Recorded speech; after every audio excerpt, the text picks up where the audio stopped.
Coucou tout le monde, j'espère que vous allez bien. Donc on va se retrouver aujourd'hui pour un tag routine capillaire. Donc j'avais fait celui pour le soin visage il y a déjà 3 semaines, un mois je pense. Donc du coup j'avais envie de faire aussi celui pour les cheveux. Pour les cheveux j'utilise vraiment, mais vraiment rien.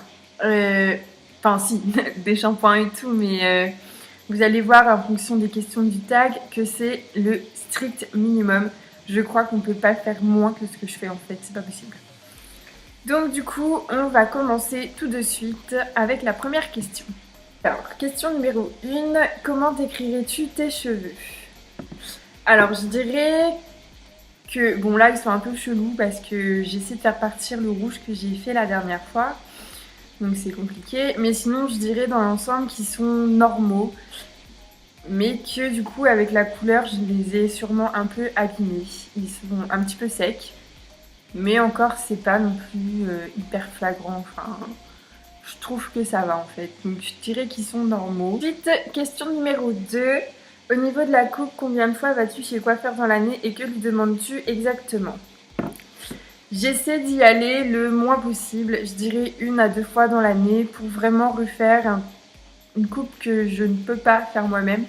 Parce que en fait je me coupe les cheveux toute seule, donc du coup j'enlève 2 cm environ à chaque fois, ou peut-être un peu moins, ça dépend. Et du coup je ne vais pas chez le coiffeur parce que je suis jamais satisfaite de ce qu'ils me font. Genre c'est toujours raté, c'est jamais comme je veux, ou quand je veux un truc elle me fait genre elle a compris, elle a pas du tout compris, du coup je suis pas contente. Ou alors je demande de couper ça, elle coupe ça, donc lol, non c'est mort quoi. Donc du coup, je ne vais plus chez le coiffeur, ou du moins le moins possible. Question numéro 3, te brosses-tu les cheveux chaque jour ou seulement au moment du shampoing? Donc je me brosse les cheveux matin et soir. Question numéro 4, à quelle fréquence te laves-tu les cheveux? Alors je le fais 2 fois par semaine et je fais 2 shampoings à chaque fois. Donc du coup, j'utilise celui-ci de chez Lavera à la mauve. Je le trouve vraiment très très bien.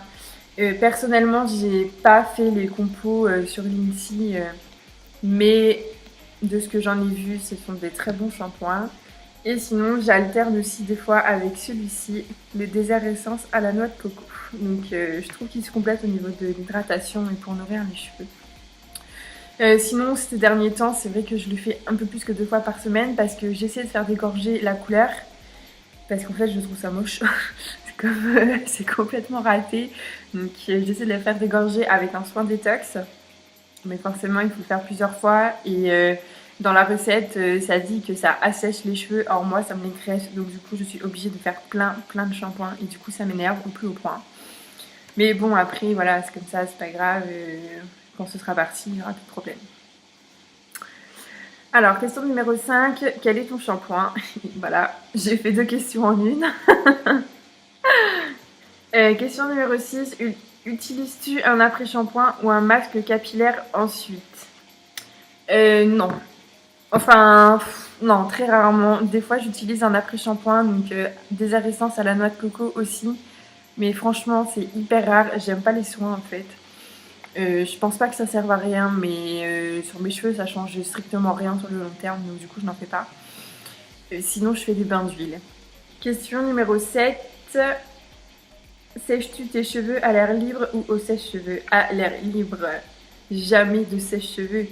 Enfin, c'est comme le lisseur, ça abîme trop les cheveux, même si c'est à basse température, mais jamais. Je me sèche les cheveux à l'air libre et voilà. Question numéro 8. Quelles sont les étapes que tu suis le jour de ton shampoing? Donc, je me coiffe les cheveux normal avant de les laver, comme ça, tous les cheveux qui tombent, bah, ils tombent sur le tapis au lieu de dans la baignoire. Ensuite, je me lave les cheveux donc 2 fois. Après, je les rince généralement. Je les rince à l'eau tiède d'abord et ensuite je mets la tête en bas et je les rince à l'eau froide parce qu'apparemment ça active la pousse des cheveux. Donc du coup, je fais ça depuis 2-3 semaines déjà. Bon, personnellement, je vois pas spécialement de différence, mais peut-être avec le temps. Ensuite, je les sèche dans une serviette un peu en éponge. Puis je les laisse sécher dans ma serviette très longtemps en fonction de mon niveau de flemme ou pas.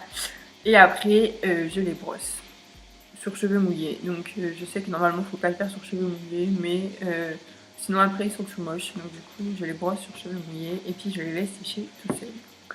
Question numéro 9. Quels sont tes soins et masques capillaires préférés? Alors, des masques capillaires préférés, je n'en ai pas parce que je n'en fais pas.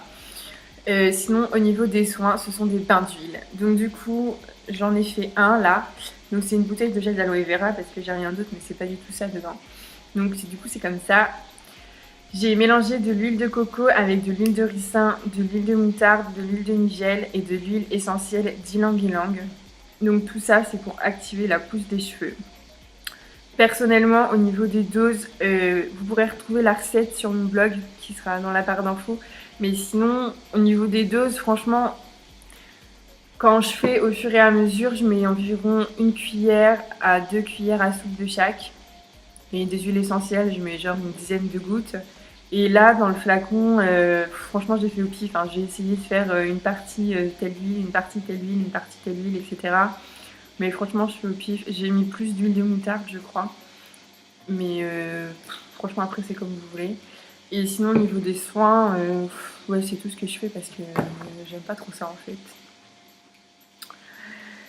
Question numéro 10. Surveilles-tu la composition de tes produits? Si oui, quels sont les ingrédients que tu évites? Alors, je surveille, étant donné que j'utilise maintenant des produits bio parce que c'est meilleur pour les cheveux, je dirais que oui.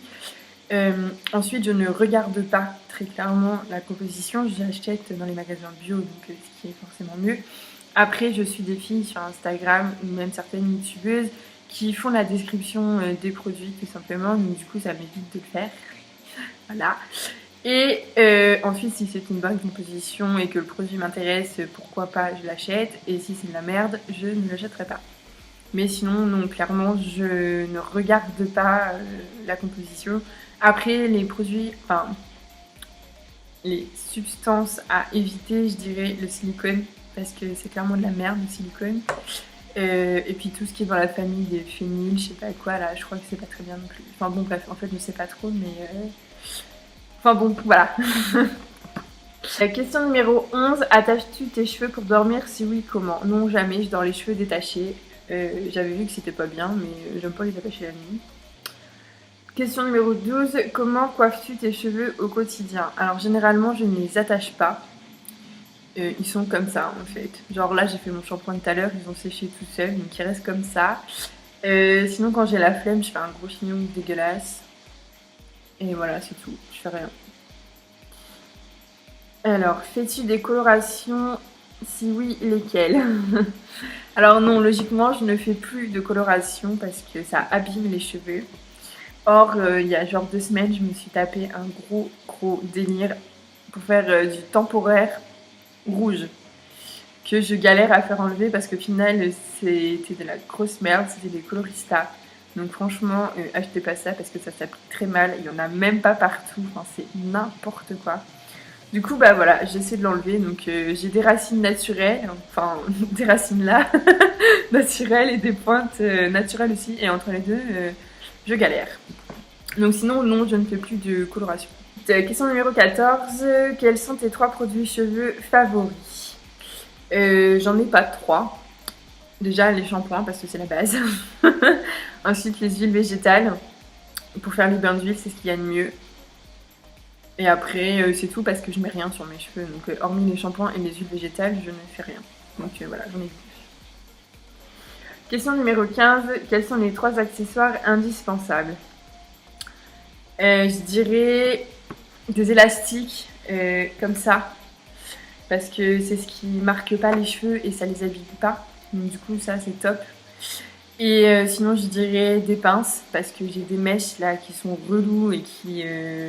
commence seulement à tenir derrière les oreilles. Et ensuite, je dirais une brosse à cheveux. Question numéro 16. Quelle a été ta pire erreur capillaire? Je dirais... je dirais faire mes couleurs moi-même. Enfin, faire des couleurs tout court en fait. Et une fois, ma mère, je voulais faire des mèches. Et du coup, on était allé en grande surface acheter la boîte pour faire les mèches et tout. Donc j'étais châtain clair et je voulais faire des mèches blondes. Et sur la boîte, c'était très bien écrit qu'il fallait espacer d'au moins 5 cm chaque mèche. Chose que ma mère n'a pas faite. Donc du coup, je me suis retrouvée avec une partie châtain et une partie blond. Voilà, c'était magnifique. Question 17. Quels sont tes conseils pour avoir de beaux cheveux? Donc, arrêtez tous les produits de grande surface, de grande surface, je dirais surtout, parce que c'est de la merde, clairement. Il n'y a que de la merde dedans, c'est n'importe quoi. Vous mettez des trucs dans vos cheveux, c'est plein de silicone. Alors, les silicones, c'est de la merde. Et puis, enfin, c'est pas, c'est nul quoi. Après, les produits de parapharmacie, ils sont peut-être un peu mieux, je sais pas, puisque je regarde pas les compositions.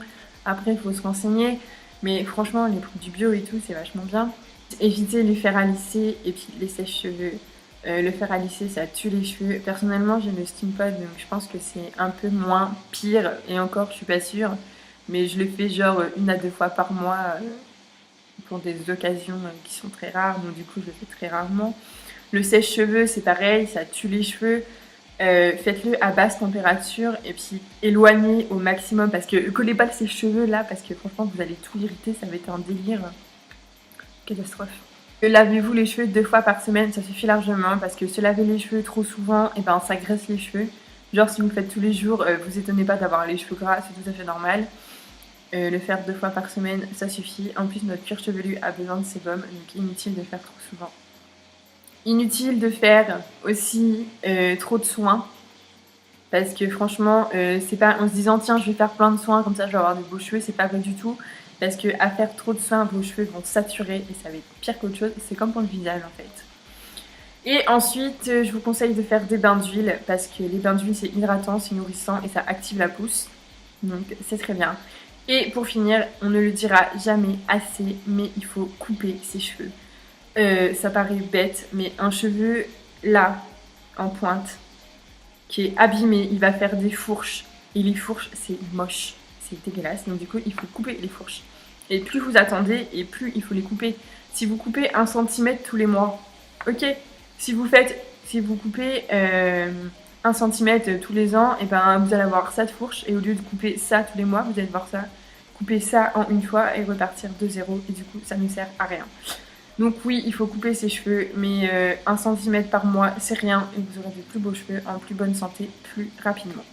Question 18. Quelles sont tes astuces pour faire pousser tes cheveux plus rapidement? Bah, j'ai envie de dire que c'est un peu la même chose que pour la question précédente. Donc voilà, j'ai tout dit. Donc du coup, j'espère que ce tag vous aura plu. Je l'avais déjà fait, mais pas du tout pour une routine naturelle. Donc n'hésitez pas à le faire vous aussi si vous le souhaitez. Et puis dites-le moi d'ailleurs si vous le faites. Ça me ferait plaisir de voir vos réponses et ce que vous utilisez, ainsi que vos astuces et tout. Et voilà, donc j'espère que ça vous aura plu. Je vous fais des bisous et je vous dis à bientôt pour une prochaine vidéo.